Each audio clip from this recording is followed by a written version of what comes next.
Icon star Allu Arjun నటించిన Pushpa 2 cinema release అయి 2 నెలలైంది. డిసెంబర్ 5న ప్రేక్షకుల ముందుకు వచ్చిన ఈ సినిమా బాక్స్ ఆఫీస్ వద్ద కొత్త రికార్డులను నెలకొల్పింది.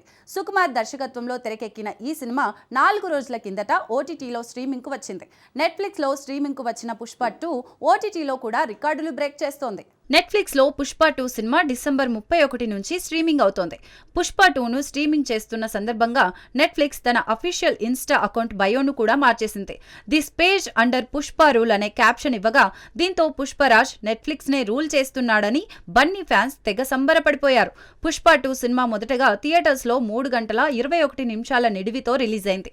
ఆ తర్వాత మరో 25 నిమిషాల నిడివిని జోడించి మొత్తం 3 గంటల 46 నిమిషాల నిడివితో పుష్ప 2 రీలోడెడ్ వర్షన్ అని రిలీజ్ చేశారు. నెట్ఫ్లిక్స్ లో మరో 4 నిమిషాలు కలిపి పుష్ప 2 సినిమాను రిలీజ్ చేశారు మేకర్స్. తెలుగు, కన్నడ, తమిళ, మలయాళ భాషల్లో స్ట్రీమింగ్ అవుతున్న పుష్ప 2 నెక్స్ట్ లెవెల్ వ్యూస్ తో దూసుకెళ్తోంది. 7 దేశాల్లో నెంబర్ 1 స్థానంలో దూసుకెళ్తుంది పుష్ప 2 సినిమా. గ్లోబల్ నాన్ ఇంగ్లీష్ సినిమాల విభాగంలో పుష్ప 2 4 రోజుల్లోనే 5.8 మిలియన్ల వ్యూస్ తో 2వ స్థానంలో ఉండి తెలుగు సినిమా స్థాయిని మరింత పెంచింది. 4 రోజులకే పుష్పరాజ్ రూల్ ఈ రేంజ్ లో ఉంటే మరో వారానికి ఇంకా ఏ రికార్డులను బ్రేక్ చేస్తాడో అని అంతా భావిస్తున్నారు. రష్మిక మందాన హీరోయిన్ గా నటించిన ఈ సినిమాలో ఫహద్ ఫసిల్ విలన్ గా నటించగా, జగపతి బాబు, రావు రమేష్, అనసూయ, సునీల్ కీలక పాత్రల్లో కనిపించారు.